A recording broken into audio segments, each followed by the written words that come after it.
너 연봉 3천밖에 안 되잖아. 그럼 몸이라도 써야지 어디서 감히 돈 타령이야? 연봉 1억 남편이 생활비 반반하자며 제 가슴에 대고 쏜 비수 같은 말입니다. 시댁 식구들 떼로 몰고 와 저를 공짜 식모로 부리려던 이 치사한 인간에게 제가 내민 건 따뜻한 국그릇이 아니라 노동비 독촉 청구서였습니다.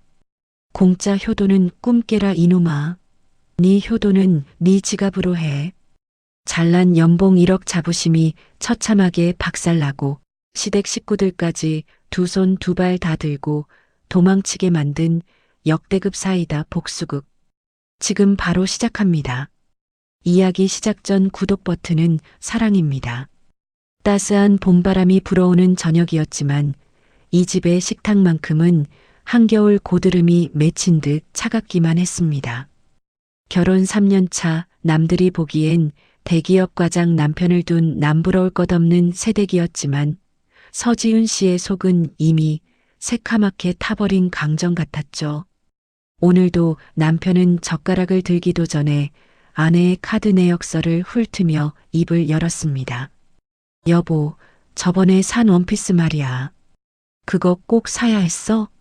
남편의 시선은 밥그릇이 아니라 아내의 얼굴에 꽂혀 있었고 그 눈빛에는 무시와 경멸이 서려 있었죠. 지우는 젓가락을 쥔 손에 힘을 주며 차분하게 대답했습니다. 회사 동료 결혼식도 있고 봄이라 하나 장만한 거야. 세일해서 산 건데 왜 그래? 남편은 코웃음을 치며 밥 한 숟가락을 크게 펐습니다. 세일이 문제가 아니지. 자기 연봉이 얼마인지 잊었어? 넌 연봉 3천이잖아. 3천 버는 사람이 1억 버는 나랑 똑같이 소비하면 되겠어?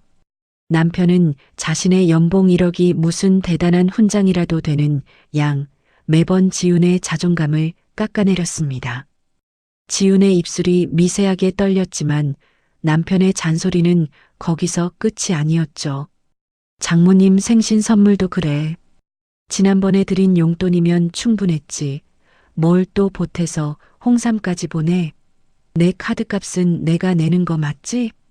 남편은 아내의 친정으로 가는 돈은 단돈 10,000원이라도 아까워하며 눈을 부라렸습니다. 지우는 꾹 참으며 국을 한 모금 들이켰지만 목구멍이 꽉 막힌 듯 잘 넘어가지 않았죠. 그때였습니다.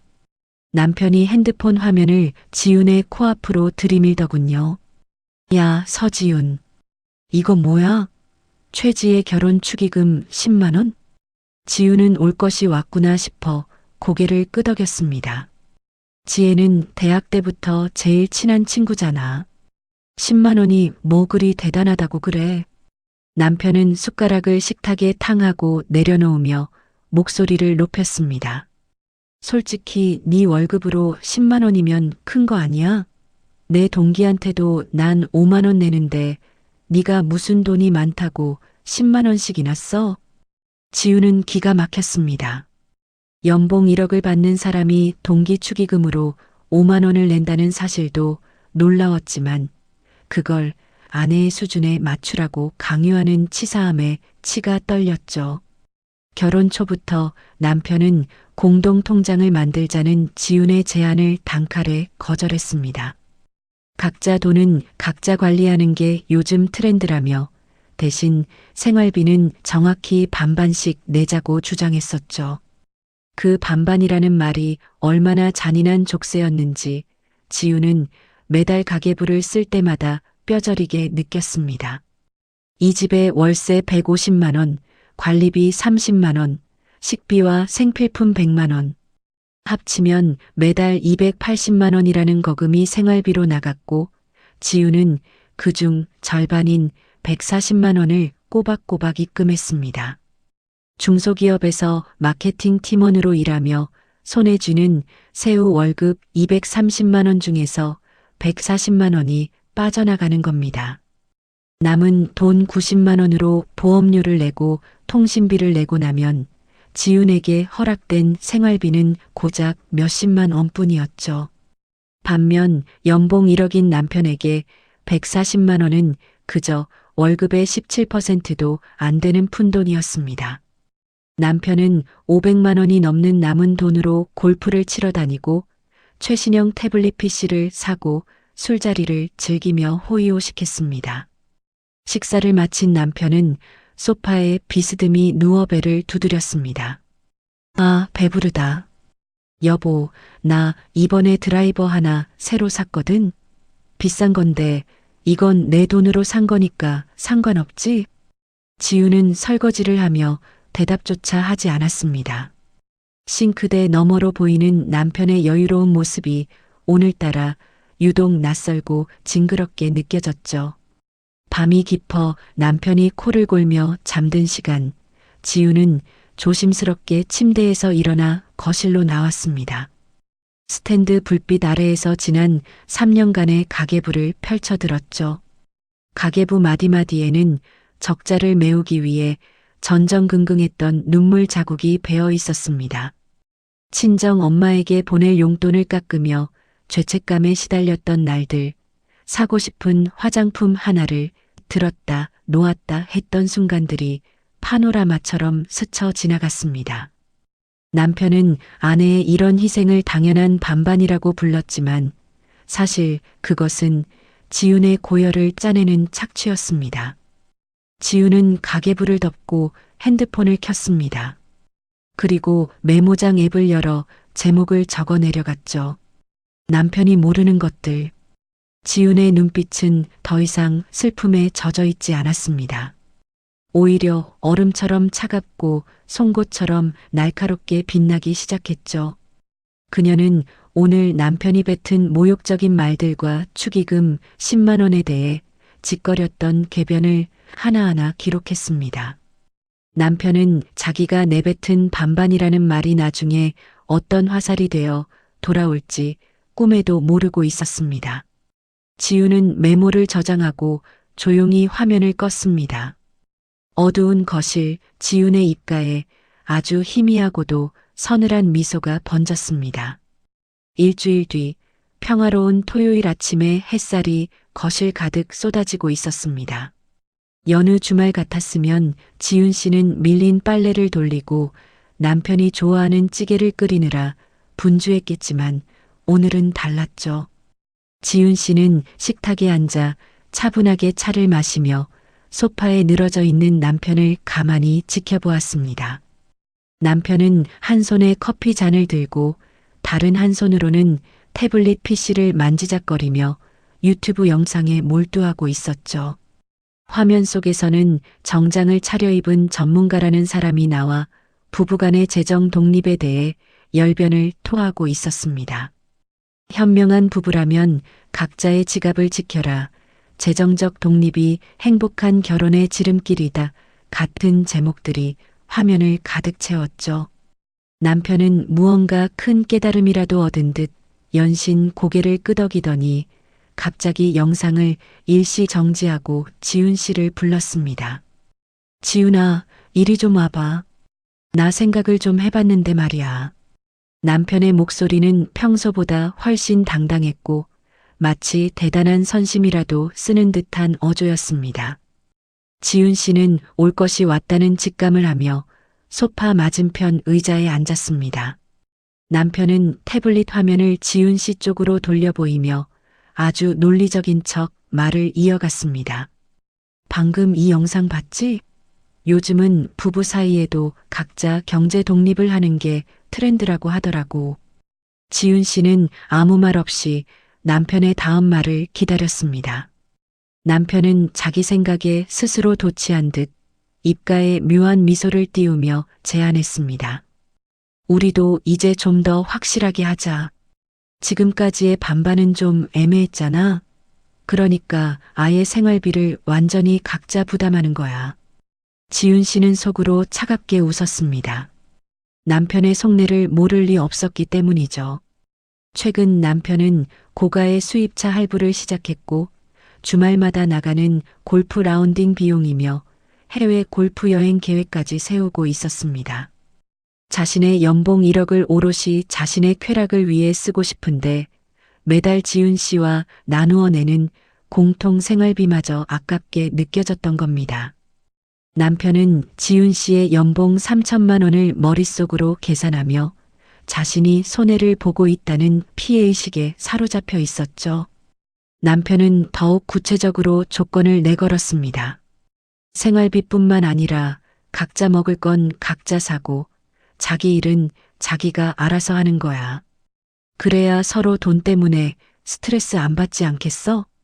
그의 말은 합리적으로 들렸지만 그 안에는 아내에 대한 배려나 가족이라는 공동체 의식은 눈 씻고 찾아볼 수 없었습니다. 오직 내 돈을 지키고 내 편함을 추구하겠다는 이기심뿐이었죠. 지훈 씨는 잠시 생각에 잠긴 척하며 시선을 아래로 떨구었습니다. 남편은 지훈 씨가 평소처럼 울먹이거나 어떻게 부부가 그럴 수 있냐며 매달릴 것이라고 예상했습니다. 아니, 어쩌면 지훈 씨가 당황하는 모습을 즐기기 위해 일부러 더 차갑게 몰아붙인 것일지도 모릅니다. 하지만 지훈 씨는 고개를 들며 예상 밖의 밝은 표정으로 대답했습니다. 응, 좋아. 사실 나도 요즘 그게 더 편할 것 같다고 생각했거든. 남편의 눈동자가 살짝 흔들렸습니다. 지훈 씨는 놓치지 않고 쐐기를 박듯 덧붙였습니다. 대신 우리 확실히 하자. 자기가 말한 대로 각자 먹을 건 각자 사고 냉장고도 칸을 나눠서 쓰자. 그리고 각자 집안일도 각자 하는 거야. 빨래도 설거지도 자기 건 자기가. 지훈 씨는 차분하게 손가락을 하나씩 꼽으며 말을 이어갔습니다. 그리고 제일 중요한 거. 각자 손님은 각자가 대접하기. 당신 친구나 식구들 오면 당신이 다 차리고 대접하는 거야. 이거 맞지? 남편은 당황한 기색을 숨기지 못한 채 헛기침을 했습니다. 응. 당연하지. 그래야 진짜 공평한 거니까. 남편은 지훈 씨의 단호함에 당황하면서도 자신의 자유가 보장된다는 생각에 금세 자신감을 회복했습니다. 지훈 씨는 슬그머니 핸드폰을 꺼내 테이블 위에 올려두었습니다. 화면 아래에서는 이미 녹음 앱이 조용히 돌아가고 있었죠. 그럼 오늘부터 바로 시작인 거지? 나중에 딴소리하기 없기다. 한번 정한 원칙은 번복 없는 거야. 지훈 씨의 확인 질문에 남편은 어깨를 으쓱하며 큰 소리를 쳤습니다. 당연하지. 남자가 한 입으로 두 말 하겠어? 나 한재원이야. 내뱉은 말은 무조건 지켜. 남편은 자신이 이긴 양 의기양양하게 커피를 들이켰지만 지훈 씨의 눈에는 그 모습이 벼랑 끝으로 걸어가는 줄도 모르는 눈먼 짐승처럼 보였습니다. 지훈 씨는 자리에서 일어나 가벼운 발걸음으로 침실로 들어갔습니다. 방문을 닫자마자 지훈 씨의 표정은 차갑게 식었습니다. 그녀는 핸드폰의 녹음 버튼을 끄고 파일을 저장했습니다. 파일 이름은 경제독립합의라고 적었죠. 그리고 곧장 전화번호부를 뒤져 대학 동기이자 이혼 전문 변호사로 활동 중인 최수빈의 번호를 눌렀습니다. 신호음이 몇 번 울린 뒤 수빈의 목소리가 들려왔습니다. 지훈아, 웬일이야? 주말에 전화를 다 하고. 지훈 씨는 최대한 침착한 목소리로 대답했습니다. 수빈아, 나 상담 예약 좀 하나 잡으려고. 지금 당장 이혼하겠다는 건 아닌데 법적으로 확실히 해두고 싶은 게 있어서. 수빈은 친구의 사뭇 진지한 태도에 목소리 톤을 낮추며 대답했습니다. 무슨 일 있어? 네가 상담까지 말할 정도면 보통 일이 아닌데. 지훈 씨는 창밖의 푸른 하늘을 바라보며 나지막이 말했습니다. 아니, 그냥 내 권리를 좀 찾으려고. 조만간 시간 내서 사무실로 갈게. 전화를 끄는 지훈 씨는 다시 메모장 앱을 열었습니다. 남편이 모르는 것들이라는 목록 아래에 오늘 날짜와 함께 새로운 문장을 추가했습니다. 남편은 오늘 본인이 스스로 무덤을 팠다. 내가 그의 노동력이 되기를 거부할 법적, 도덕적 명분을 본인 입으로 완벽하게 만들어 주었다. 지훈 씨는 메모를 저장하며 입술을 지그시 깨물었습니다. 거실에서는 아무것도 모르는 남편이 다시 유튜브를 켜고 낄낄거리는 웃음소리가 들려왔습니다. 지훈 씨는 그 웃음소리를 들으며 옷장을 열어 자신의 옷들을 정리하기 시작했습니다. 이제 이 집안에서 지훈 씨가 지켜야 할 영역은 명확해졌고 지훈 씨는 그 영역 안에서 철저히 자신만을 위한 성벽을 쌓아 올릴 준비를 마쳤습니다. 남편이 주장한 그 합리적이고 트렌디한 반반 결혼의 대가가 얼마나 혹독할지 지훈 씨는 조용히 때를 기다리기로 했습니다. 어제 남편과 그토록 당당하게 경제 독립과 반반 생활비를 약속했던 것이 꿈만 같을 정도로 일요일에 공기는 평온했습니다. 지훈 씨는 오랜만에 대학 친구를 만나 그동안 쌓였던 스트레스를 풀고 가벼운 발걸음으로 집으로 향했죠. 현관문에 들어서기 전까지만 해도 그녀는 오늘 저녁엔 혼자서 간단하게 샐러드를 먹으며 책이나 읽을 생각이었습니다. 하지만 현관 비밀번호를 누르고 문을 여는 순간 지훈 씨는 눈앞에 펼쳐진 광경에 그만 굳어버리고 말았습니다. 좁지 않은 현관 바닥이 신발들로 발 디딜 틈 없이 꽉 차 있었기 때문이었죠. 투박한 등산화부터 시작해서 유행이 지난 중년 여성의 구두, 그리고 화려한 색상의 젊은 여자 샌들까지 보였습니다. 집 안에서는 평소보다 훨씬 큰 소리로 주말 드라마의 배경음악과 웃음소리가 새어 나오고 있었고요. 지훈 씨가 거실로 발을 내딛자마자 그녀를 맞이한 것은 산더미처럼 쌓인 짐 가방들과 널브러진 과자 봉지들이었습니다. 소파 한가운데에는 시어머니 박순덕 여사가 마치 자기 집인 양 편안하게 누워 있었고 그 옆에는 시아버지 한복만 씨가 텔레비전에 눈을 고정한 채배를 긁고 있었습니다. 아니, 이게 다 무슨... 지훈 씨의 입에서 당혹스러운 혼잣말이 새어나오기도 전에 소파 끝에서 핸드폰을 만지작거리던 시누이 서연이 고개만 까딱하며 아는 척을 했습니다. 올케 왔어? 되게 늦게 다니니. 거실 테이블 위에는 누가 먹었는지 모를 귤껍질과 과일 씨들이 쟁반도 없이 흩어져 있었고 바닥에는 서연의 옷가지들이 아무렇게나 던져져 있었죠. 그때 부엌에서 찬물을 마시며 나오던 남편이 지훈 씨를 발견하고는 아주 당연하다는 듯이 입을 열었습니다. 아, 이제 오냐? 우리 엄마 아빠가 집수리 때문에 당분간 여기서 지내셔야 해. 서연이 누나도 집 비우기 좀 그렇다고 같이 왔고 남편의 태도는 너무나도 뻔뻔해서 마치 어제 우리가 했던 약속은 존재하지도 않았던 것 같은 착각이 들 정도였습니다. 지훈 씨는 당황스러움을 억누르며 남편을 똑바로 바라보고 물었습니다. 당분간이라니? 상의도 없이 이렇게 갑자기 오시면 어떡해? 얼마나 계시기로 한 건데? 남편은 지훈 씨의 시선을 피하며 대수롭지 않다는 듯 대답했죠. 글쎄, 공사가 좀 길어질 수도 있다니까 한 2, 3주? 길면 한 달 정도 될 수도 있고. 가족끼리 이런 걸 꼭 미리 물어봐야 알아? 좋게 생각하자고. 한 달이라니요. 지훈 씨는 앞이 캄캄해지는 기분이었습니다. 하지만 지훈 씨의 고난은 이제부터가 시작이었습니다.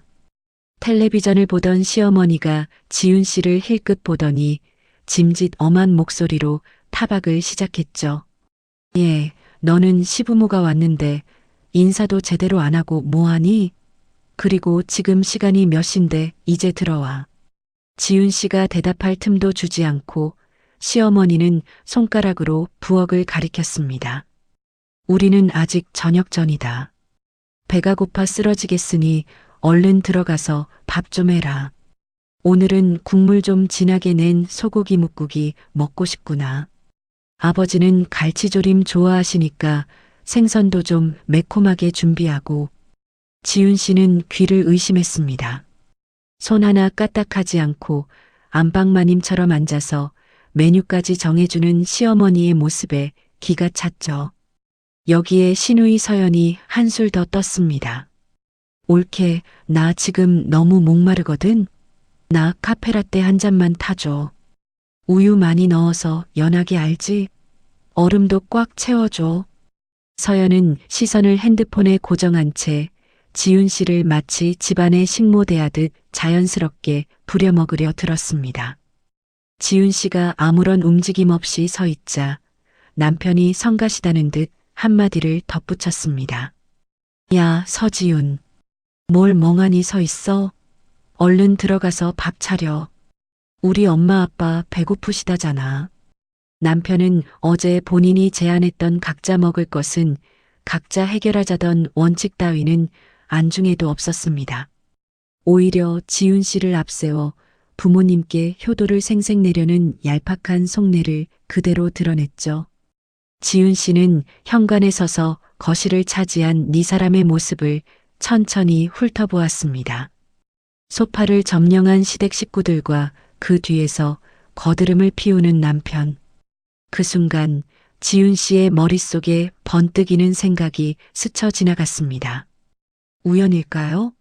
어제 그렇게 단호하게 경제 독립과 각자 도생을 선언했던 남편의 제안 말입니다. 남편은 이미 부모님이 오실 것을 알고 있었습니다. 집수리 일정이 잡혔을 때부터 그는 자신의 주머니에서 나갈 식비와 수고로움이 아까웠던 것이죠. 미리 반반 결합이라는 핑계로 지윤 씨의 돈을 묶어놓고 각자의 일은 각자가 알아서 하자는 합의를 통해 지윤 씨의 거부권을 미리 차단하려 했던 함정이었습니다. 돈은 한 푼도 안 보태면서 아내의 가사 노동은 며느리라는 이름으로 공짜로 쓰겠다는 그 치밀한 계산. 남편은 지윤 씨가 어쩔 수 없이 자신의 부모를 모시며 뒷바라지를 할 수밖에 없는 구조를 완벽하게 설계했다고 믿고 있었습니다. 본인은 연봉 1억을 고스란히 챙기며 아내의 적은 월급으로 시댁 식구들의 입을 막으려 했던 것이죠. 그 영악하고도 치사한 속내가 빤히 보였습니다. 하지만 지윤 씨는 화를 내는 대신 입가에 아주 옅고도 서늘한 미소를 띄웠습니다. 남편은 그 미소가 체념의 의미라고 생각했는지 더욱 의기양양하게 가슴을 폈습니다. 그래, 좋은 게 좋은 거니까. 얼른 가서 앞치마 둘러. 묵국은 좀 짜지 않게 끓이고. 지윤 씨는 가방끈을 고쳐 매며 남편의 눈을 똑바로 응시했습니다. 남편은 지윤 씨가 평소처럼 순종적으로 부엌으로 들어갈 것이라 확신하는 표정이었죠. 하지만 지윤 씨의 머릿속에서는 어제 녹음해 두었던 남편의 목소리가 생생하게 재생되고 있었습니다. 생활비도 완전히 각자 부담, 각자 먹을 것 각자 사고, 자기 일은 자기가 알아서. 남편이 본인의 발목을 잡을 밧줄을 스스로 꼬아놓았다는 사실을 그는 아직도 눈치채지 못한 것 같았습니다. 거실에서는 시어머니가 리모컨을 돌리며 깔깔거리는 소리가 들렸고 서연은 카페라떼 타령을 멈추지 않았습니다. 지윤 씨는 깊은 숨을 한번 들이마시고는 천천히 안방으로 향했습니다. 지윤아, 어디가? 밥부터 하라니까. 뒤에서 남편이 소리를 질렀지만 지윤 씨는 대답하지 않았습니다. 그녀의 머릿속은 이미 다음 단계의 계산으로 빠르게 돌아가고 있었죠. 남편이 설치해둔 함정이 사실은 지윤 씨에게는 가장 강력한 무기가 될 것이라는 사실을 깨달은 순간이었습니다. 지윤 씨는 방으로 들어와 조용히 문을 걸어 잠갔습니다. 그리고 거울 속에 비친 자신의 얼굴을 보며 나직이 속삭였습니다. 그래, 네 뜻대로 해줄게. 각자 확실하게 말이야. 거실에서 들려오는 시끌벅적한 소음은 지윤 씨에게 더 이상 고통이 아니라 남편의 밑바닥을 보여줄 완벽한 무대 장치처럼 느껴졌습니다. 지윤 씨는 이제 더 이상 참기만 하는 며느리가 아니었습니다. 그녀는 아주 차갑고도 정교한 반격의 서막을 준비하기 시작했습니다. 부엌으로 들어가 앞치마를 두르라는 남편의 명령과 당장 소고기 묵국을 끓여내라는 시어머니의 호통이 거실 공기를 날카롭게 갈랐지만 지훈 씨는 한 걸음도 움직이지 않았죠. 오히려 그녀는 아주 천천히 거실 한가운데로 다시 나와 시댁 식구들과 남편이 모여 있는 소파 정면에 섰습니다. 가족들의 시선이 약속이라도 한 듯 지훈 씨의 입술 끝에 집중되었습니다. 남편은 지훈 씨가 평소처럼 죄송해요. 제가 금방 준비할게요라는 말을 뱉으며 부엌으로 뛰어 들어갈 것이라 굳게 믿고 있었죠. 하지만 지훈 씨의 입에서 나온 말은 남편의 예상을 완전히 빗나가는 서늘한 선언이었습니다. 여보, 어제 우리 거실에서 약속했던 거 벌써 잊었어? 당신이 먼저 제안하고 내가 동의했던 그 약속 말이야. 지훈 씨의 목소리는 떨림 하나 없이 차분했고 오히려 너무나 평온해서 거실에 모인 사람들의 간담을 서늘하게 만들 정도였습니다. 남편은 설마 하는 눈빛으로 지훈 씨를 쳐다보며 무슨 소리야? 지금 어른들 와 계시잖아. 라고 말을 돌리려 애썼죠.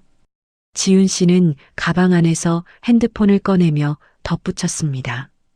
기억 안 나면 내가 다시 들려줄까?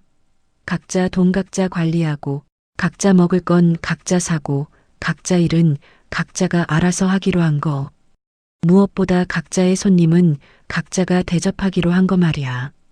남편의 얼굴이 순식간에 흑빛으로 변하며 입술이 파르르 떨리기 시작했습니다.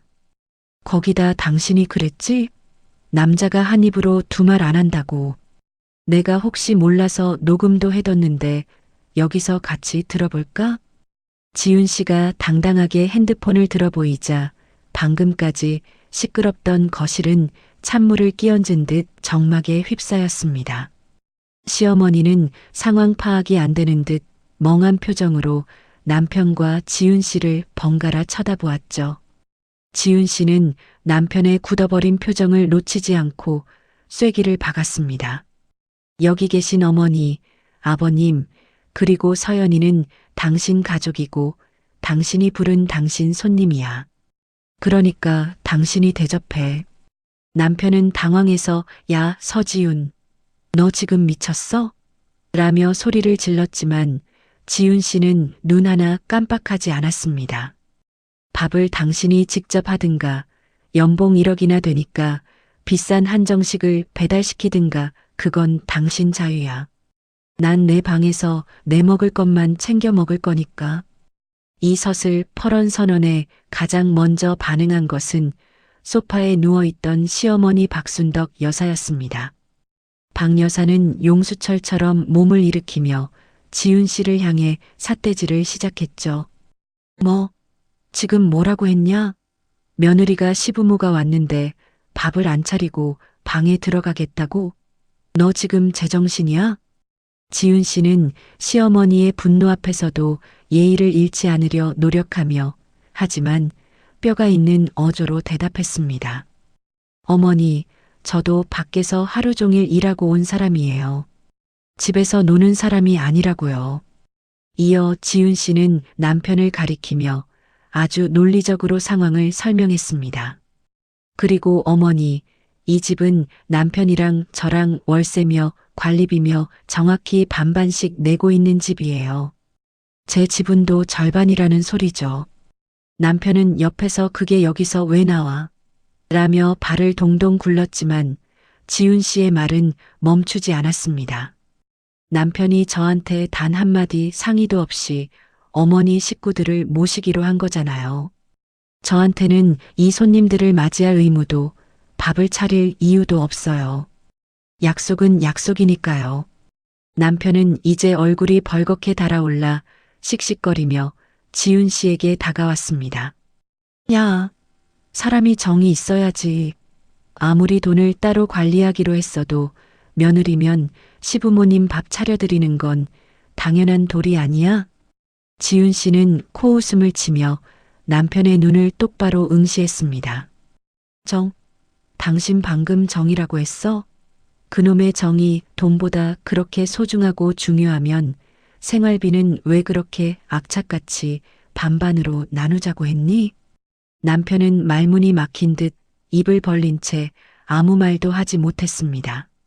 지훈 씨는 거실에 있는 모두가 들으라는 듯 목소리에 힘을 주어 말했죠.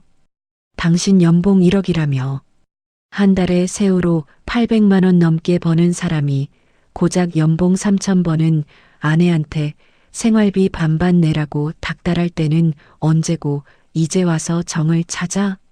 지훈 씨의 날카로운 일침에 남편의 어깨가 눈에 띄게 움츠러들었습니다.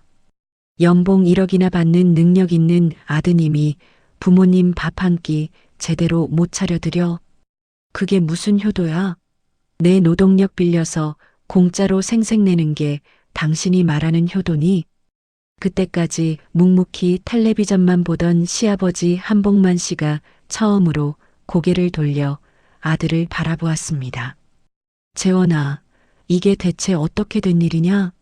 너희 돈을 그렇게 따로 관리하고 있었어? 지훈이가 생활비를 반이나 낸다는 게 사실이야? 시아버지의 낮은 목소리에 남편은 땀을 뻘뻘 흘리며 아니, 아버지. 그게 요즘 트렌드라고 해서 라며 말끝을 흐렸습니다.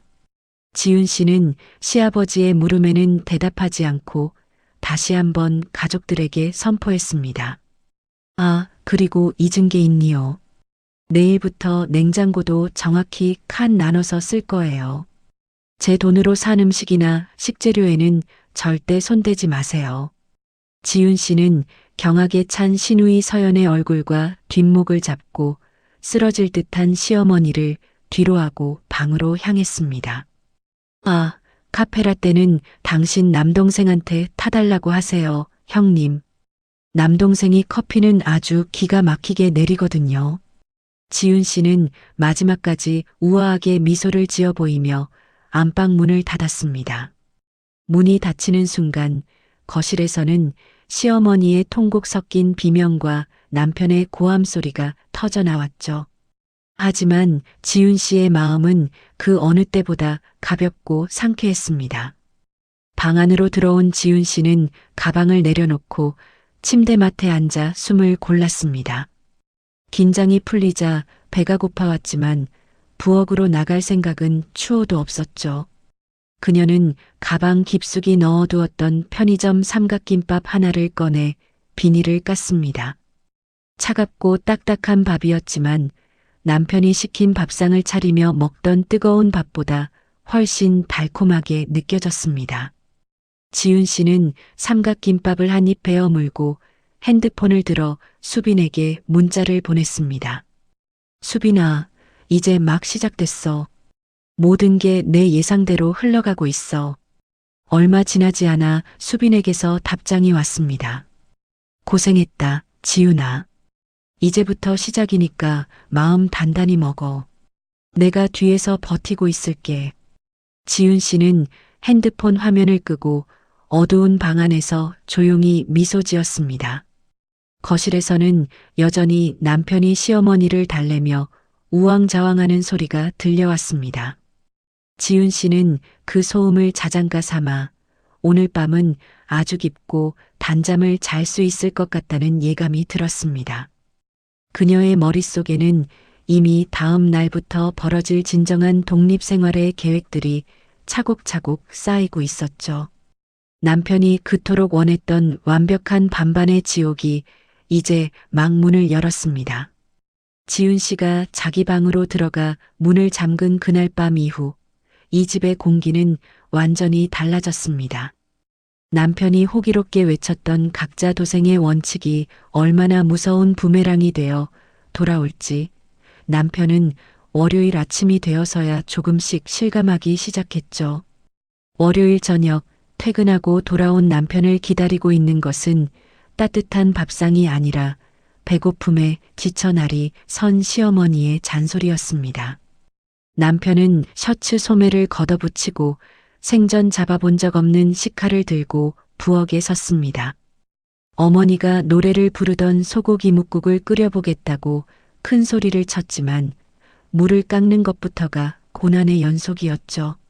아, 하는 비명과 함께 남편은 손가락을 베었고 지훈 씨가 거실을 가로질러 화장실로 가는 동안에도 남편은 피가 흐르는 손가락을 감싸쥐고 쩔쩔맸습니다. 우여곡절 끝에 완성된 국은 소금 덩어리를 쏟아부은 듯 짰고 밥솥 버튼을 잘못 눌렀는지 밥은 생쌀이 씹힐 정도로 설익어 있었죠. 식탁에 앉은 시어머니는 국물을 한 입 떠넣자마자 얼굴을 찌푸리며 숟가락을 탁 내려놓았습니다. 예, 재원아. 이게 사람이 먹는 밥이냐? 아니면 소금국이냐? 밥은 또 왜 이렇게 딱딱해? 내 이 다 부러지겠다. 어머니의 한숨 섞인 타박에 남편은 얼굴이 벌개진 채 어쩔 줄 몰라 하다가 결국 배달 앱을 켰습니다.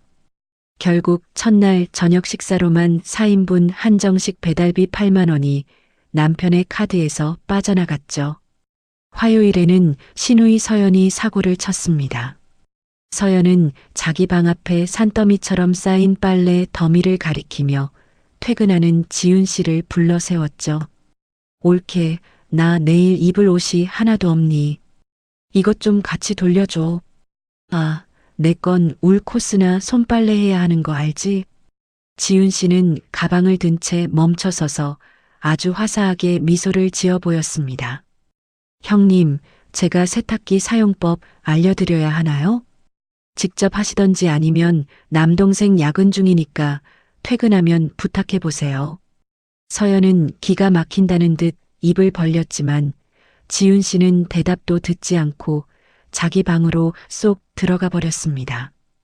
그날 밤늦게 퇴근한 남편은 서연의 짜증 섞인 전화와 밀린 빨래, 더미 사이에서 넋이 나간 표정으로 세탁기 앞에 서 있어야 했습니다. 수요일에는 더 큰 사건이 터졌습니다. 시어머니 방 여사가 지훈 씨가 없는 틈을 타 냉장고에 금지된 구역에 손을 댄 것이었죠.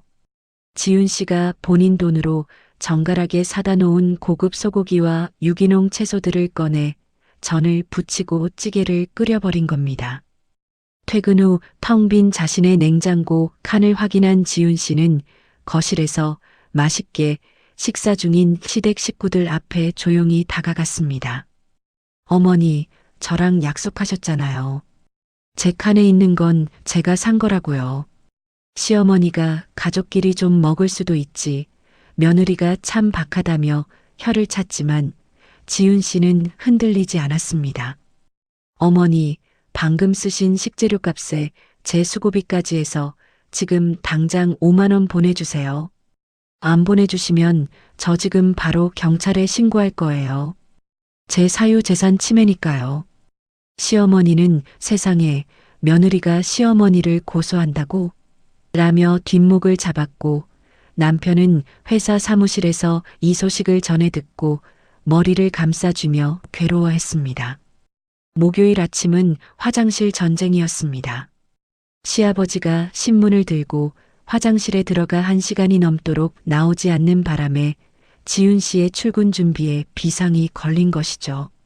평소라면 발을 동동 굴렀을 지훈 씨였지만 그녀는 아무 말 없이 가방을 챙겨 집 근처 찜질방으로 향했습니다. 그곳에서 여유롭게 씻고 출근한 지훈 씨는 저녁에 남편에게 카카오톡 메시지 하나를 보냈습니다. 화장실 사용 스케줄표입니다. 1인당 20분 엄수해 주시고 위반 시 분당 5천 원의 지원금을 청구하겠습니다. 남편은 메시지를 확인하고 기가 차서 헛웃음을 터뜨렸지만 지훈 씨의 눈빛은 결코 농담이 아니었습니다. 금요일 저녁 남편은 자신의 카드 명세서 알림을 확인하다가 비명을 지를 뻔했습니다. 시댁 식구들이 온 지 고작 닷새 만에 외식비와 배달비로만 45만 원이 찍혀 있었기 때문이었죠.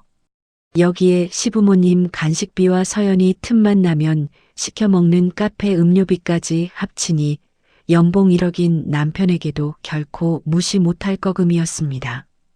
남편은 지훈 씨의 방문을 두드리며 처음으로 비굴한 표정을 지어 보였습니다. 지훈아, 나 진짜 죽을 것 같아. 엄마 잔소리에 서연이 누나 수발해. 돈은 돈대로 나가고. 제발 좀 도와주면 안 돼? 지훈 씨는 보던 책을 덮고 차분하게 남편을 응시했습니다. 도와주는 건 어렵지 않아. 근데 우리 각자 하기로 했잖아. 내가 당신 손님을 위해 일해주는 거니까 당연히 시급을 받아야지. 지훈 씨는 핸드폰 계산기를 두드리며 말을 이었습니다. 가사 노동 시급 1만 5천 원. 식사 준비, 설거지, 청소 포함이야. 어떻게 할래? 남편은 너 진짜 독해졌다며 씩씩거리며 돌아섰지만 지훈 씨의 단호함에 가슴 한구석이 서늘해지는 것을 느꼈습니다. 토요일이 되자 시어머니 박 여사의 인내심도 바닥이 났습니다. 어머니는 남편을 붙잡고 거실이 떠나가라 소리를 지르며 폭발했습니다. 재원아, 저게 무슨 마누라냐? 돈 타령만 하고 시부모를 투명인간 취급하는데 네가 그러고도 남자냐? 당장 내쫓든지 버릇을 고치든지 해라. 남편은 어머니의 성화와 아내의 냉담함 사이에서 샌드위치처럼 끼어 영혼이 탈탈 털린 모습이었습니다. 그날 밤 남편은 마지막 희망을 품고 다시 한번 지훈 씨의 방문을 노크했습니다. 여보, 자기야. 제발 대화 좀 하자. 응? 내가 잘못했어. 하지만 방문 너머에서는 아무런 대답이 없었습니다. 지훈 씨는 이어폰을 귀에 꽂고 넷플릭스의 코미디 영화를 보며 모처럼의 휴식을 즐기고 있었죠. 일요일 아침 거실로 나온 남편의 모습은 일주일 전에 그 위풍당당하던 대기업 과장이 아니었습니다. 눈 밑에는 짙은 다크서클이 내려앉았고 얼굴은 눈에 띄게 수척해져서 마치 며칠 밤을 새운 사람 같았죠. 집 안 곳곳에는 치우지 못한 배달 용기들이 굴러다녔고 먼지가 굴러다니는 바닥은 끈적거렸습니다. 지훈 씨가 그동안 아무 소리 없이 해왔던 청소와 빨래, 식사 준비가 얼마나 거대한 노동이었는지 남편은 뼈저리게 느끼고 있었습니다. 하지만 지훈 씨는 냉장고에서 본인의 우유를 꺼내 마시며 아수라장이 된 거실을 마치 남의 집 보듯 무심하게 지나쳤습니다. 냉랭하다 못해 얼음장 같은 집안 분위기 속에서 남편은 이제야 자신이 내뱉었던 반반 결혼의 진정한 의미를 깨닫기 시작했습니다. 그것은 자유가 아니라 자신이 지탱해온 모든 일상이 무너지는 시작이었다는 사실을 말이죠. 시댁 식구들이 집을 점령한 지 어느덧 일주일이 지나고 2주 차의 첫날인 월요일 저녁이 찾아왔습니다. 일주일 사이에 집 안꼴은 그야말로 눈 뜨고 볼 수 없는 지경에 이르렀죠. 치우는 사람 없이 어질러지기만 하는 거실에는 먼지가 굴러다녔고 부엌 싱크대에는 제때 닦지 않은 배달 용기들이 산처럼 쌓여 악취를 풍겼습니다. 지훈 씨는 퇴근 후 집에 들어서자마자 코를 찌르는 냄새에 미간을 찌푸렸지만 예전처럼 팔을 걷어붙이고 고무장갑을 끼지 않았습니다. 그녀는 가방에서 미리 준비해온 하얀색 A4 용지 한 장을 꺼내 들었죠. 거실 소파에는 여전히 시어머니와 시누이가 드라마를 보며 과자를 먹고 있었고 퇴근한 남편은 지친 기색으로 식탁 의자에 널브러져 있었습니다. 지훈 씨는 아무 말 없이 거실 테이블 정중앙에 그 종이를 내려놓았습니다. 종이 맨 윗부분에는 굵은 글씨로 이렇게 적혀 있었죠. 한재원 집안 체류 비용 정산서. 남편은 눈을 가느다랗게 뜨고 종이를 보더니 이내 몸을 일으켜 내용을 읽어 내려가기 시작했습니다. 정산서의 내용은 아주 구체적이고도 냉정했습니다. 첫째, 월세 반반 원칙에 따른 추가 거주인 3명에 대한 공간 사용료. 지훈 씨는 1인당 하루 3만 원이라는 저렴한 숙박비를 책정하여 3명분의 7일치 총 63만 원을 적었습니다. 둘째, 공용시설인 화장실, 세탁기, 주방의 추가 사용에 따른 관리비 할증 비용 15만 원. 셋째, 지훈 씨가 본인 돈으로 산 개인 식재료를 시어머니가 허락 없이 사용하여 발생한 손실금 5만 원. 그 모든 것을 합친 총액은 83만 원이었습니다. 정산서 하단에는 수신인 한재원이라는 명확한 표기와 함께 입금 계좌번호까지 적혀 있었죠. 종이를 옆에서 훔쳐보던 시어머니 박 여사는 금액을 확인하자마자 비명을 지르며 뒷목을 잡았습니다. 어머나, 세상엔 얘. 너 지금 이게 뭐 하는 짓이냐? 지금 시부모한테 돈을 내라는 거냐? 박 여사는 기가 막혀 숨이 넘어갈 듯 헉헉거리며 남편을 바라보았습니다. 재원아, 네 마누라 좀 봐라. 며느리가 시부모 머물다 가는 걸 돈으로 계산해서 청구서를 내밀다니. 이게 사람 사는 집에서 있을 법한 일이냐? 시아버지 한복만 씨도 조용히 안경을 고쳐 쓰고 정산서를 한참이나 읽어내려갔습니다. 시아버지는 깊은 한숨을 내쉬더니 아들인 남편을 뚫어지게 쳐다보며 낮은 목소리로 물었습니다. 재원아, 내가 묻겠다. 네 마누라가 이렇게까지 하는 게 이게 대체 무슨 집이냐? 네 집은? 시아버지의 무거운 질문에 남편은 얼굴이 터질 듯 벌겋게 달아올랐습니다. 그는 테이블 위에 종이를 낚아채듯 집어들어 갈기갈기 구겨 바닥으로 던져버렸습니다. 야, 서지훈, 너 진짜 미쳤어? 적당히 좀 해, 적당히. 이게 가족한테 할 짓이야? 남편은 거실이 울릴 정도로 고함을 질렀지만 지훈 씨는 눈 하나 깜빡하지 않았습니다. 오히려 지훈 씨는 바닥에 떨어진 구겨진 종이를 천천히 주워 올려 다시 차분하게 펴서 테이블 위에 놓았습니다. 미친 건 내가 아니라 당신이지. 가족한테 할 짓이 아니라고? 그럼 당신은 왜 나한테 공짜 노동을 시키려고 해? 지훈 씨의 목소리는 칼날처럼 날카롭고 차가웠습니다. 이 청구서가 부당하다고 느껴져? 그럼 우리가 처음 했던 약속도 부당한 거야. 돈은 정확하게 반반으로 나누는 게 공정하다고 큰 소리쳤던 건 당신이잖아. 남편은 할 말을 잃고 씩씩거렸고 옆에서 상황을 지켜보던 시누이 서연이 얄미운 목소리로 끼어들었습니다. 옳게, 진짜 너무하다. 나도 옆에서 다 봤지만 가족끼리 이렇게 돈 계산 철저하게 하는 사람 태어나서 처음 봐. 진짜 정 떨어진다. 지훈 씨는 고개를 돌려 서연을 빤히 바라보았습니다. 서연은 지훈 씨의 차가운 시선에 당황하며 움찔했죠. 지훈 씨는 서연에게 아주 현실적인 가르침을 주듯 차분하게 말을 이어갔습니다. 노처녀 형님 자취 시작해보세요. 보증금 빼고도 월세가 얼마인지, 관리비랑 전기세, 수도세가 어떻게 나가는지 알게 되면 이 청구서가 보일 거예요. 제가 1인당 하루 3만 원 책정한 게 당신 남동생한테 얼마나 싸게 쳐준 건지 그제야 알게 될 거라고. 서연은 지훈 씨의 논리적인 반박에 입만 벙긋거리며 아무 대답도 하지 못했습니다. 지훈 씨는 다시 남편을 향해 고개를 돌렸습니다. 당신 연봉 1억이면 이 정도 돈은 푼돈이잖아. 본인이 트렌드라며 주장한 경제 독립의 대가라고 생각해. 오늘 밤까지 입금 안 되면 난 내일부터 내 집 지분만큼 시댁 식구들 출입 제한할 거야. 도어락 비밀번호도 바꿀 거고. 지훈 씨는 할 말을 마친 듯 가방을 챙겨 들고 안방으로 향했습니다. 방으로 들어가는 지훈 씨의 뒷모습에는 한치의 망설임도 미련도 남아있지 않았죠. 거실에는 구겨졌다 펴진 청구서 한 장만이 덩그러니 놓여 무거운 침묵을 견디고 있었습니다.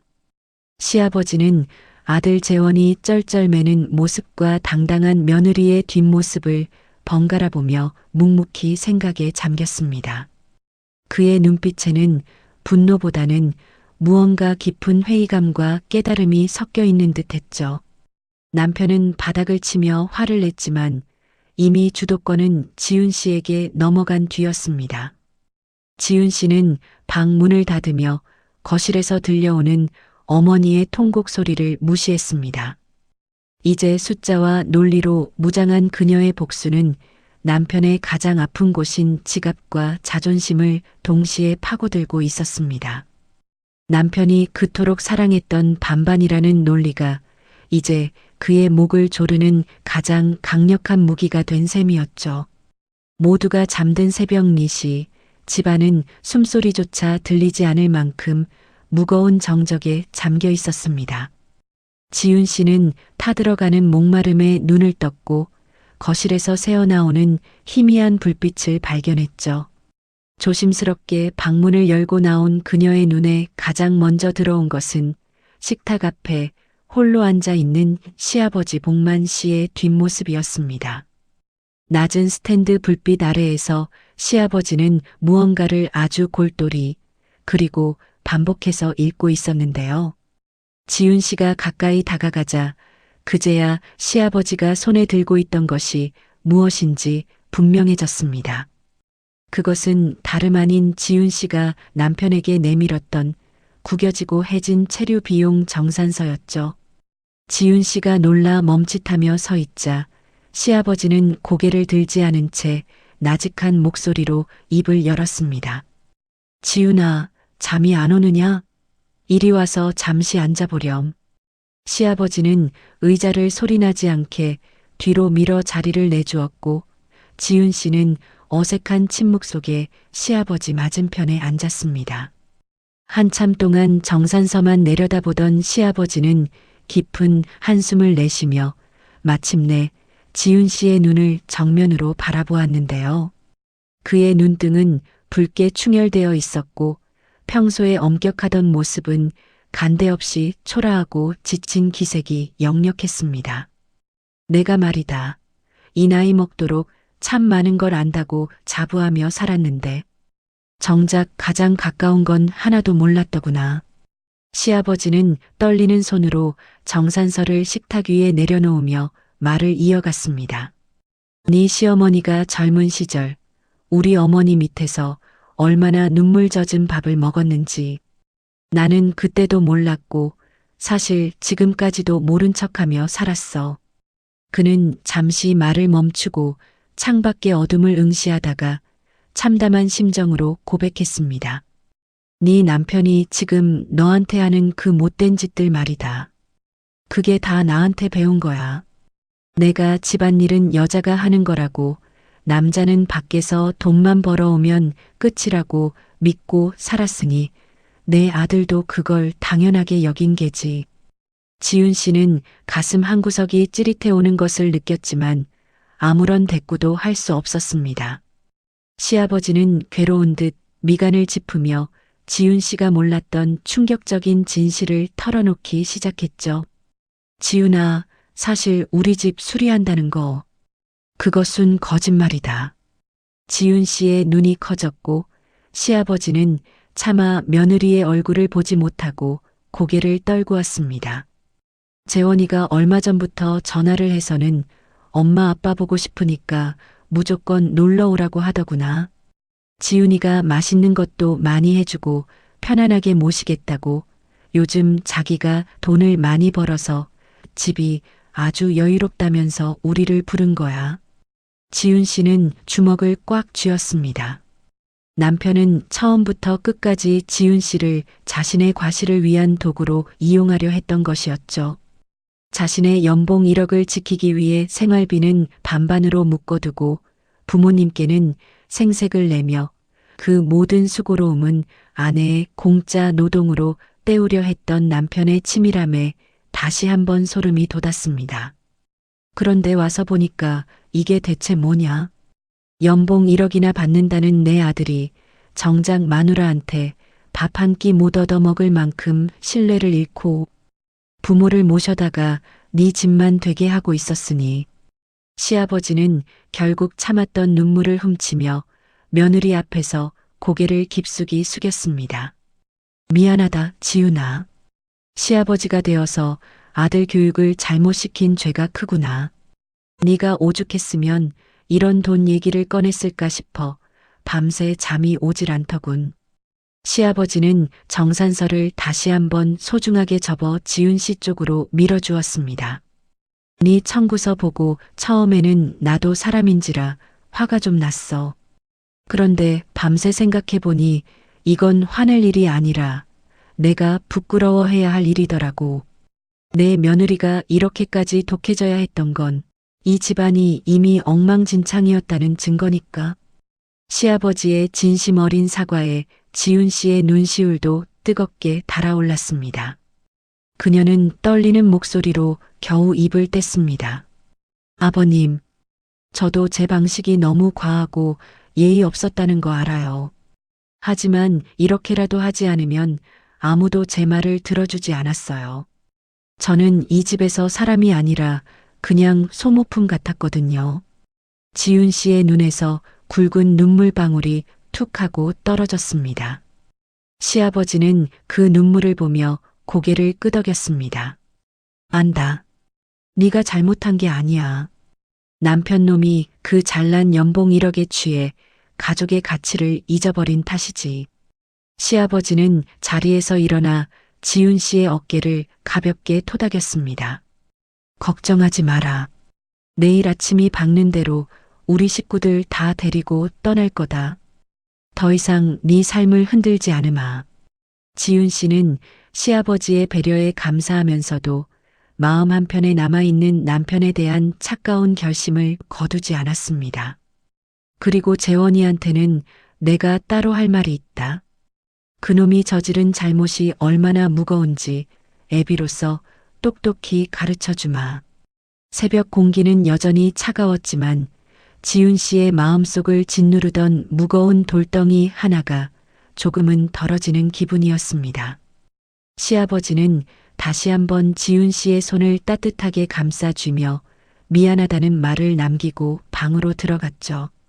홀로 남은 거실에서 지훈 씨는 시아버지가 남기고 간 온기를 느끼며 한참을 앉아 있었습니다. 가족이라는 울타리 안에서 가장 멀게만 느껴졌던 존재로부터 받은 위로가 역설적으로 그녀가 가야 할 길을 더 명확하게 비춰주고 있었는데요.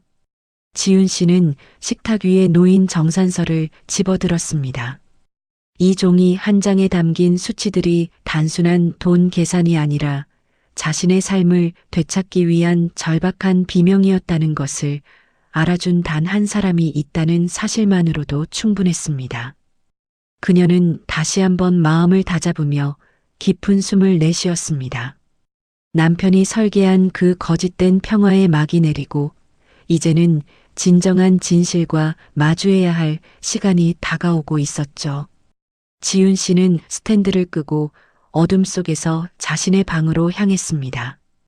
내일 아침이면 이 집을 가득 채웠던 소음들이 사라지겠지만 그것이 모든 문제의 끝은 아님을 그녀는 잘 알고 있었습니다. 오히려 그것은 남편과의 진정한 전쟁을 알리는 또 다른 서막에 불과했죠. 지훈 씨는 침대에 누워 천장을 바라보며 시아버지가 흘린 눈물의 의미를 가만히 되새겼습니다. 그것은 며느리에 대한 미안함이기도 했지만 평생을 방관자로 살아온 한 남자의 늦은 후회이기도 했을 것입니다. 그녀는 이제 더 이상 누군가의 후회를 기다리는 삶을 살지 않겠다고 다시 한번 다짐하며 눈을 감았습니다. 새벽녘 시아버지와 나누었던 그 짧고도 깊은 대화의 여운이 가시기도 전에 목요일 아침이 밝았습니다. 평소라면 늦잠을 잤을 시각이었지만 시아버지는 일찍부터 서둘러 안방에 머물던 시어머니와 거실 소파에 누워있던 서연을 깨웠죠. 시어머니 박 여사는 영문도 모른 채 자다 깨서 아니 영감이 왜 이래? 집술이 멀었다며 라고 불만을 터뜨렸습니다. 하지만 시아버지는 평생 보여준 적 없는 단호한 눈빛으로 짐 가방을 현관에 내놓으며 일갈했습니다. 시끄러워. 당장 짐 싸. 여기서 더 있으면 재원이 부부 깨져.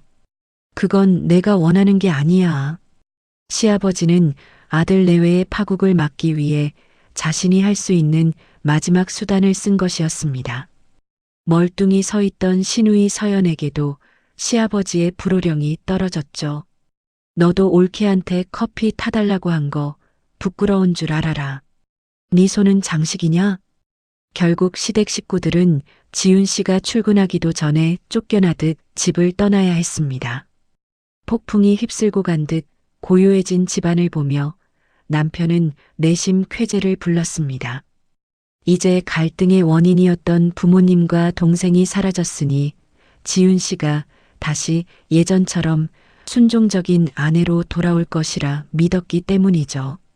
그는 지훈 씨가 퇴근하면 여보, 그동안 고생 많았지?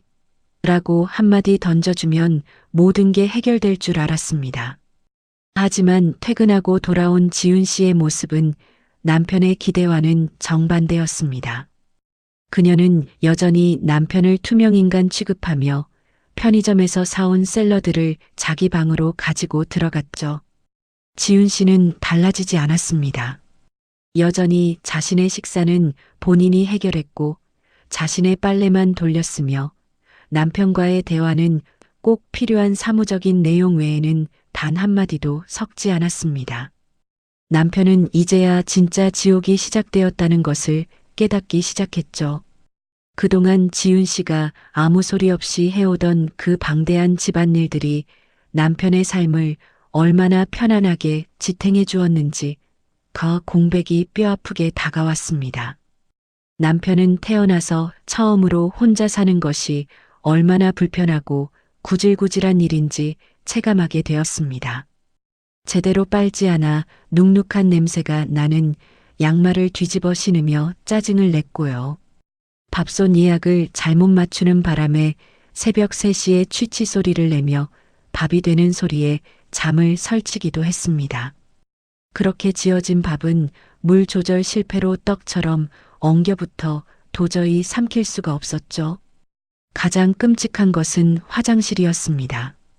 일주일 넘게 청소를 안 한 화장실 타일 틈새에는 붉고 검은 곰팡이가 피어올랐고 배수구는 머리카락으로 꽉 막혀 물이 빠지지 않았습니다.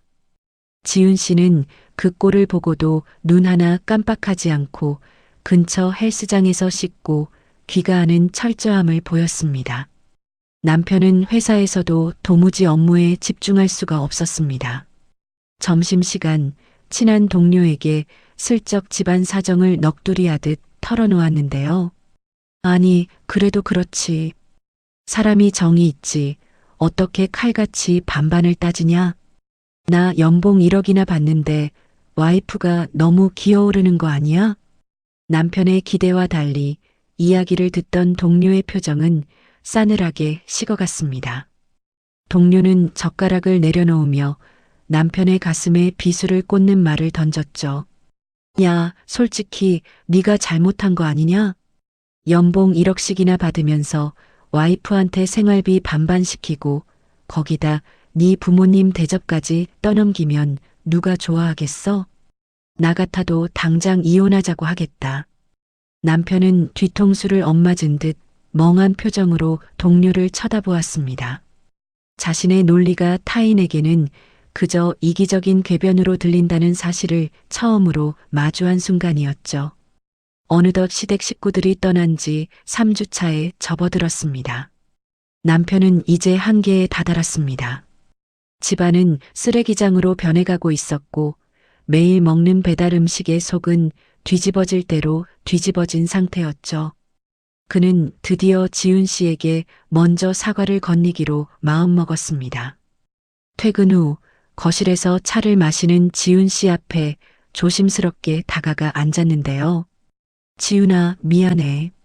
내가 생각이 좀 짧았던 것 같아. 남편의 목소리는 제법 기가 죽어 있었지만 이어지는 사과의 내용은 여전히 형편없었습니다. 당신이 생활비 때문에 서운했던 거 다 알아. 그러니까 이제 우리 생활비 비율을 60대 40으로 하자. 내가 10%더 낼게. 이 정도면 당신도 좀 풀리지 않겠어? 남편은 이 정도 제안이면 지훈 씨가 감동하여 다시 앞치마를 두를 것이라 착각하고 있었습니다. 지훈 씨는 찻잔을 내려놓으며 남편을 향해 서늘한 미소를 지어 보였습니다. 여보, 지금 당신은 이 모든 문제가 돈 비율 때문이라고 생각해? 그녀의 물음에 남편은 당황한 듯 눈동자를 굴리며 대답했습니다. 아니, 돈이 전부는 아니겠지만, 그래도 내가 더 내면 당신 부담이 줄어들잖아. 그게 당신이 원하던 거 아니었어? 지훈 씨는 가볍게 실소를 터뜨렸습니다. 남편은 끝까지 이 상황이 돈 몇 푼의 문제가 아니라 상대에 대한 존중과 배려의 부재에서 시작되었다는 것을 이해하지 못하고 있었죠. 지훈 씨는 더 이상 대화할 가치를 느끼지 못한 채 자리에서 일어났습니다. 당신은 정말 죽을 때까지 모를 거야. 그 무식함이 나를 얼마나 질리게 했는지. 방으로 들어온 지훈 씨의 눈동자는 결연함으로 가득 찼습니다. 그녀는 책상 앞에 앉아 핸드폰을 들고 저장된 번호를 눌렀죠. 대학 동기이자 이혼 전문 변호사인 수빈의 목소리가 들려왔습니다. 지훈아. 마음 정했어? 지훈 씨는 창밖의 어둠을 응시하며 차분하게 대답했습니다. 응, 수빈아. 이제 서류 준비해줘. 더 이상 이 사람에게 내 인생의 단 1분도 낭비하고 싶지 않아. 전화를 끊은 지훈 씨는 서랍 깊숙이 넣어두었던 도장을 꺼내 책상 위에 올려두었습니다. 남편은 여전히 거실에서 내가 7대 3까지도 생각하고 있어. 라며 소리치고 있었지만 지훈 씨에게는 그 소리가 먼 나라의 소음처럼 아득하게만 들렸습니다. 무너져가는 남편과 이미 성을 쌓아 올린 아내. 그들의 반반 결혼은 이제 돌아올 수 없는 강을 건너고 있었습니다. 초여름의 눅눅한 공기가 집안을 가득 채우기 시작한 어느 저녁이었습니다. 창밖에서는 벌써부터 매미 소리가 들리는 듯했고 지훈 씨는 그 소음보다 더 무거운 침묵 속에서 조용히 자신의 마지막을 준비하고 있었죠. 지난 3년, 아니 정확히는 시댁 식구들이 휩쓸고 간 지난 몇 주간 지훈 씨가 차곡차곡 쌓아 올린 것은 단순한 분노가 아니었습니다. 그것은 한 인간으로서 대접받지 못한 시간에 대한 명확한 증거이자 스스로를 구원하기 위한 정교한 기록이었는데요. 지훈 씨는 책상 위에 놓인 두툼한 서류철을 손으로 가만히 쓸어보았습니다. 매달 적자를 기록하며 눈물로 채웠던 가계부와 남편의 오만한 목소리가 담긴 녹음 파일들, 그리고 차마 입에 담기 힘든 무시가 서려 있던 카카오톡 대화 캡처본까지. 여기에 시댁 식구들이 머물렀던 기간 동안 남편이 얼마나 철저하게 아내의 노동력을 착취하려 했는지 적힌 일지까지 더해지니 그 무게가 상당했죠. 서류를 정리하던 지훈 씨의 핸드폰으로 대학 동기이자 변호사인 수빈의 전화가 걸려왔습니다. 지훈아, 서류는 다 검토했어. 재산 분할이나 기여도 면에서 네가 전혀 불리할 게 없단다. 혼인 기간 중에 네가 낸 생활비 내역이 워낙 명확하고 공동재산 형성 과정에서도 네 지분이 충분히 인정될 거야. 수빈의 차분한 목소리는 지훈 씨에게 커다란 방패처럼 느껴졌습니다. 고마워, 수빈아. 이제 정말 끝낼 때가 된 것 같아. 전화를 끊은 지훈 씨는 서류 봉투를 챙겨 거실로 나갔습니다. 거실에는 여전히 청소되지 않은 먼지가 굴러다니고 있었고 남편은 배달 음식 용기를 옆에 둔 채 멍하니 텔레비전을 보고 있었죠. 지훈 씨는 남편의 앞에 서서 아무런 감정 없는 눈빛으로 하얀 봉투를 내려놓았습니다. 이게 뭐야? 남편은 대수롭지 않다는 듯 봉투를 열어보려다 겉면에 적힌 이혼 협의서라는 글자를 보고는 손을 멈췄습니다. 여보, 나 당신이랑 이혼하고 싶어. 지훈 씨의 목소리는 너무나 낮고 평온해서 오히려 그 진심이 서늘하게 거실을 파고들었습니다. 남편은 어이없다는 듯 헛웃음을 터뜨리며 봉투를 집어 던졌습니다. 야, 서지윤. 지금 이게 무슨 장난이야? 생활비 7대 3으로 하자니까 지금 시위하는 거야? 적당히 좀 해, 응? 이런 걸로 협박하면 내가 겁낼 줄 알아? 남편은 여전히 이 상황을 지윤 씨의 기싸움 정도로 치부하며 비아냥거렸습니다. 하지만 지윤 씨는 흐트러짐 없이 봉투 옆에 변호사 최수빈의 명함을 함께 놓았습니다. 장난 아니야. 협박은 더더욱 아니고. 내 눈을 봐. 내가 지금 장난치는 것처럼 보여? 지윤 씨의 눈을 똑바로 마주한 남편의 표정이 서서히 굳어지기 시작했습니다. 그 눈에는 분노도 미련도 슬픔도 남아있지 않았습니다. 오직 타인보다 더 멀어진 차가운 결심만이 서려 있었죠. 남편은 떨리는 손으로 서류를 다시 꺼내 읽어내려가기 시작했습니다.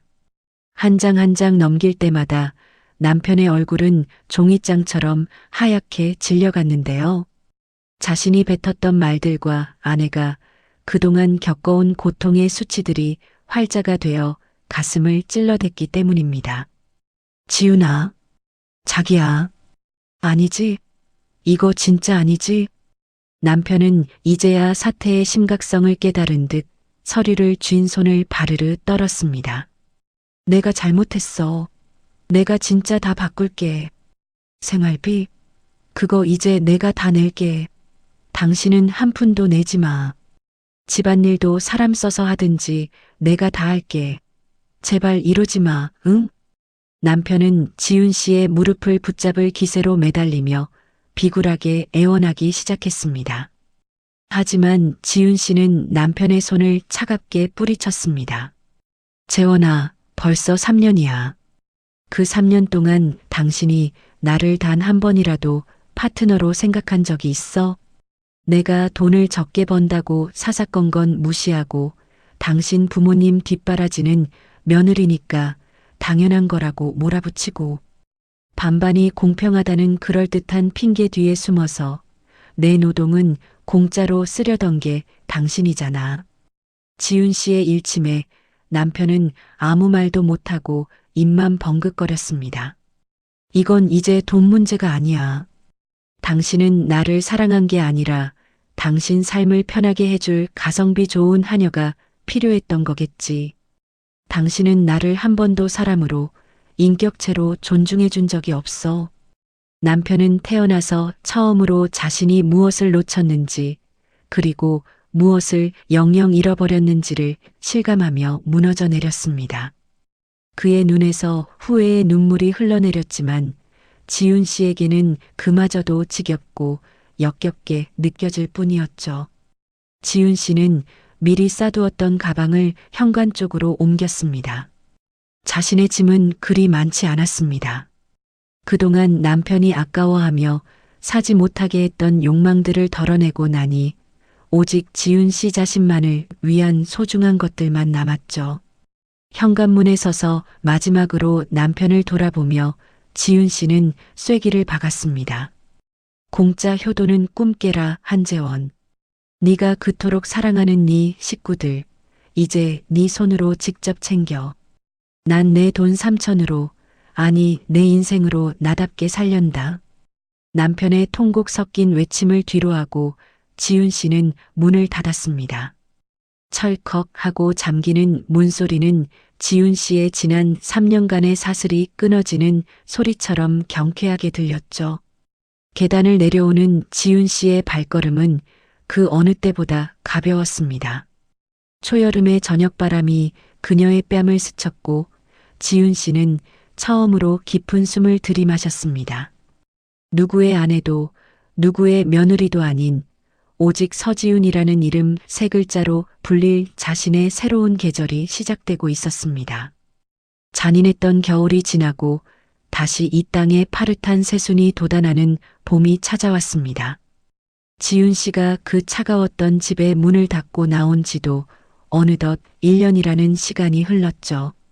그녀는 지금 친정집에서 불과 도보로 10분 거리인 작은 원룸에서 새로운 아침을 맞이하고 있습니다. 비록 대궐 같은 아파트는 아니지만 창가에 놓인 작은 화분 하나에도 오롯이 자신의 취향을 담을 수 있는 이 공간이 지훈 씨에게는 세상 그 어디보다 소중한 안식처였습니다. 지훈 씨는 이혼 후 재산 분할로 받은 정당한 몫과 그동안 아끼며 모은 저축을 몽땅 털어 자기 개발에 투자했습니다. 남편이 연봉 3천이라며 비웃던 그 꼬리표를 떼어내기 위해 밤잠을 설쳐가며 전문 자격증 공부에 매달렸죠. 노력은 배신하지 않았습니다. 지훈 씨는 최근 업계에서 인정받는 중견 기업에 당당히 합격했고, 이제는 연봉 4,500만 원을 받는 어엿한 대리가 되었습니다. 숫자보다 중요한 것은 더 이상 누군가의 눈치를 보며 자신의 가치를 증명할 필요가 없다는 안도감이었습니다. 매주 일요일이면 지훈 씨는 가벼운 발걸음으로 부모님 댁을 찾습니다. 현관문을 열기도 전에 구수한 된장찌개 냄새가 복도까지 새어나오죠. 식탁에 앉으면 엄마는 지훈 씨의 밥그릇에 생선살을 발라 올려주며 나직이 말씀하십니다. 우리 딸 일하느라 힘들지? 밥 좀 더 먹어라. 그 평범한 한마디가 왜 그리 가슴 깊은 곳을 건드리는지 지훈 씨는 밥을 씹다 말고 눈시울이 핑 돌곤 합니다. 남편의 집에서 밥 차려라라는 명령만 듣던 그녀에게 밥 먹어라라는 다정한 걱정은 세상에서 가장 따뜻한 위로였습니다. 지훈 씨는 맺힌 눈물을 애써 웃음으로 바꾸며 대답합니다. 응, 엄마. 나 너무 잘 지내. 걱정 마. 식사를 마치고 집으로 돌아와 거울 앞에 앉은 지훈 씨는 오래간만에 자신의 얼굴을 가만히 들여다보았습니다. 푸석했던 안색은 생기를 되찾았고 잔뜩 움츠러들었던 어깨는 이제 곧게 펴져 있습니다. 거울 속의 자신을 향해 지훈 씨는 조용히 은조렸습니다. 나쁘지 않니? 아니, 꽤 괜찮아. 같은 시각 남편이 홀로 남은 그 집의 풍경은 1년 전과는 사뭇 달랐습니다. 거실 테이블 위에는 어제 먹다 남은 치킨 상자와 컵라면 용기들이 어지럽게 널브러져 있었죠. 집안 곳곳에서는 퀴퀴한 곰팡이 냄새와 빨지 않은 옷가지들의 냄새가 섞여 코를 찔렀습니다. 연봉 1억을 받는 잘난 대기업 과장이었지만 정작 자신의 삶 하나 정갈하게 가꾸지 못하는 초라한 남자의 모습이었습니다. 남편의 핸드폰은 수시로 울려댔지만 반가운 이름은 단 하나도 없었습니다. 시어머니는 전화할 때마다 네가 못나서 복덩이 같은 아내를 내쫓았다며 아들을 원망하는 잔소리를 쏟아냈죠. 가장 아픈 것은 시아버지의 침묵이었습니다. 시아버지는 그날 이후 아들과 완전히 말을 끊었고 명절에도 아들의 얼굴을 보려 하지 않았습니다. 어느 주말 남편은 회사 동료의 결혼식에 다녀오는 길에 길가에 멍하니 멈춰 섰습니다. 축의금 봉투를 내밀고 홀로 식당에 앉아 뷔페 음식을 먹는데 문득 예전 지훈 씨가 정성껏 싸주던 도시락이 떠올랐기 때문입니다. 당시엔 당연하게만 여겼던 그 멸치볶음 한 줌, 예쁘게 깎인 과일 조각들이 사실은 지훈 씨의 시간과 사랑을 갈아 넣은 헌신이었다는 것을 이제야 알 것 같았습니다. 남편은 차가운 길 위에서 뜨거운 눈물을 흘렸습니다. 돈으로 환산할 수 없는 소중한 가치를 자신의 오만함으로 짓밟았다는 사실을 그는 모든 것을 잃고 나서야 깨달은 것입니다. 한편 시댁 식구들에게도 변화의 바람이 불었습니다. 시아버지 복만 씨는 요즘 부엌에서 보내는 시간이 부쩍 늘었습니다. 평생 손끝 하나 까딱하지 않던 그가 이제는 앞치마를 두르고 아내 순덕 씨 대신 설거지를 합니다. 아이쿠, 이거 한 번 해보니까 손마디가 다 아프구만. 당신은 이걸 어떻게 수십 년을 했소? 놀라서 쳐다보는 아내를 향해 시아버지는 쑥스러운 듯 허허 웃으며 덧붙였습니다. 나도 이제야 뒤늦게 사람 도리를 배우는 거야. 며느리한테 배운 게 많아. 시아버지의 변화는 그동안 시어머니가 지고 있던 삶의 무게를 조금씩 덜어주기 시작했습니다. 그 집의 거실엔 이제 비난의 소리 대신 소박한 대화의 온기가 머물기 시작했죠. 해질녘 지훈 씨는 퇴근길에 붉게 물든 노을을 바라보며 천천히 걷고 있었습니다. 이어폰에서는 그녀가 좋아하는 경쾌한 노래가 흘러나오고 봄바람은 기분 좋게 머리카락을 스쳐 지나갔습니다. 그녀는 문득 핸드폰을 꺼내 메모장 앱을 열었습니다. 목록 가장 위에 있던 남편이 모르는 것들이라는 파일을 한참이나 내려다보았습니다. 거기엔 과거의 상처와 눈물이 고스란히 담겨 있었죠. 지훈 씨는 망설임 없이 삭제 버튼을 눌렀습니다. 과거의 망령을 지워낸 빈 화면에 그녀는 새로운 제목을 적어 넣었습니다. 내가 아는 것들 그리고 첫 번째 줄에 힘주어 문장을 적어 내려갔습니다. 나는 3천만 원어치가 아니다. 노을빛 아래 서 있는 지훈 씨의 그림자가 길게 뻗어나갔습니다. 누군가의 연봉으로 매겨지는 가치가 아닌 스스로 정의하는 삶의 무게를 지닌 당당한 여자의 그림자였습니다. 지훈 씨는 이제 더 이상 뒤를 돌아보지 않습니다. 그녀의 앞에는 아직 적히지 않은 수많은 아는 것들이 채워질 눈부신 계절이 기다리고 있었기 때문입니다. 지훈 씨는 가벼운 발걸음으로 노을 속을 향해 걸어갔습니다. 그녀의 입가엔 세상에서 가장 평온하고 아름다운 미소가 머물러 있었습니다. 오늘 준비한 사연 가슴이 시원해지면서도 한편으론 참 많은 생각을 하게 만들죠. 돈의 가치보다 사람의 가치가 먼저라는 것, 그리고 부부 사이에도 최소한의 존중이 필요하다는 것을 다시금 깨닫게 해주는 이야기였습니다. 3천만 원이든 1억이든 우리 각자의 삶은 감히 숫자로 매길 수 없는 소중한 것이니까요. 여러분은 지훈 씨의 용기 있는 선택을 어떻게 보셨나요? 혹시 주위에 이런 비슷한 일을 겪고 계신 분이 있지는 않으신지요? 여러분의 소중한 의견을 댓글로 남겨주세요. 서로 나누는 지혜가 누군가에게는 다시 일어설 큰 힘이 됩니다. 오늘도 나 자신을 가장 아끼고 사랑하는 하루 보내시길 바랍니다. 감사합니다.